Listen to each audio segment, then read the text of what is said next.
Chers amis, nous allons évoquer ce soir un événement très important pour l'avenir du monde, pour les années qui viennent. C'est l'événement de l'élection américaine de la fin de l'année qui approche à grands pas. Et les États-Unis restant encore la première puissance au monde, il est évident que cette élection a un rôle déterminant pour la marche du monde pour les 4 années à venir. Alors, je voudrais parler d'abord des républicains. Les républicains, qui sont-ils?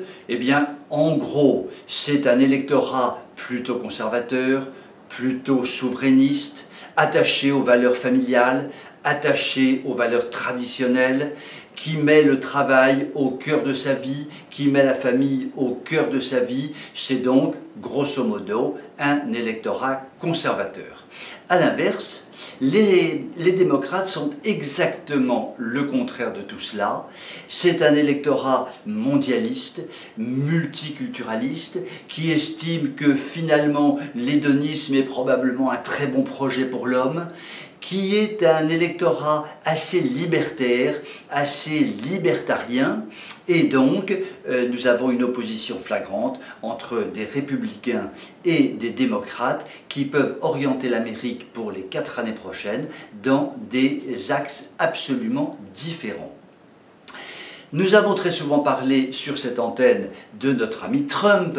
Je voudrais faire un petit zoom aujourd'hui sur Joe Biden, donc qui est le candidat des démocrates.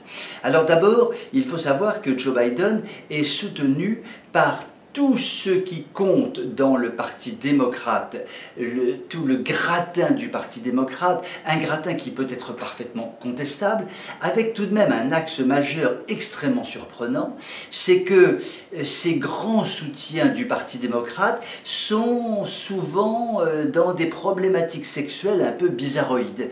Bien sûr, je pourrais évoquer Bill Clinton, l'homme au cigare fou, l'homme au cigare multifonction, qui a donné finalement le la à toute cette opération de sexualisation de la société.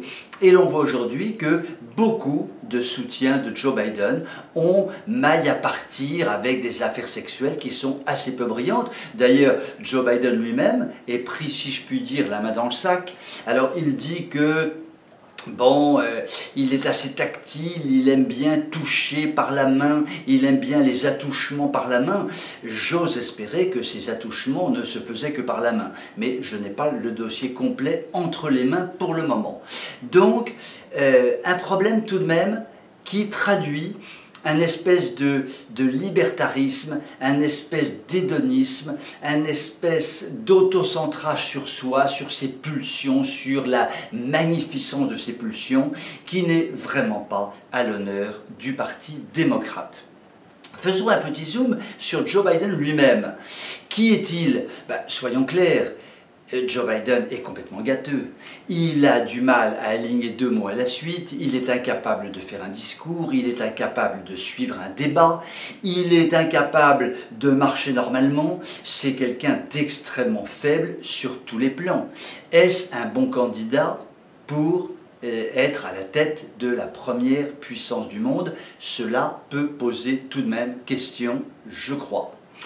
Indépendamment de ça, son programme lui-même est absolument terrifiant. Joe Biden a décidé finalement de faire du Mélenchon plus, c'est-à-dire que c'est un espèce de programme gauchisant axé sur l'antiracisme, sur le multiculturalisme, sur les aides sociales déversées à tire-larigot, alors que les États-Unis sont très endettés, avec par exemple une mesure simple, le salaire minimum doit être doublé. Ben oui, pourquoi pas Joe, pourquoi pas le triplé, ou pourquoi pas le quadruplé? Je trouve que le doublé c'est un peu mesquin tout de même. Donc on voit bien que Joe Biden pédale dans la choucroute, et il va sur le plan international chercher le général Powell, le général, le principal collaborateur de George Bush, qui a inventé les armes de destruction massive de l'Irak au début du siècle pour déclencher la guerre contre l'Irak, tout cela étant évidemment un énorme mensonge, et cela aboutissant à détruire l'Irak et à déstabiliser en profondeur tout le Moyen-Orient, voire le nord de l'Afrique. Eh bien, je trouve que le général Colin Powell n'est peut-être pas l'homme idéal pour aujourd'hui s'afficher comme le grand soutien de Joe Biden, sauf à estimer que les soutiens de Joe Biden valent ce que valent ce général. Donc, nous voyons bien que ces élections déterminantes sont engagées maintenant sur la base de deux visions de la société absolument antinomiques.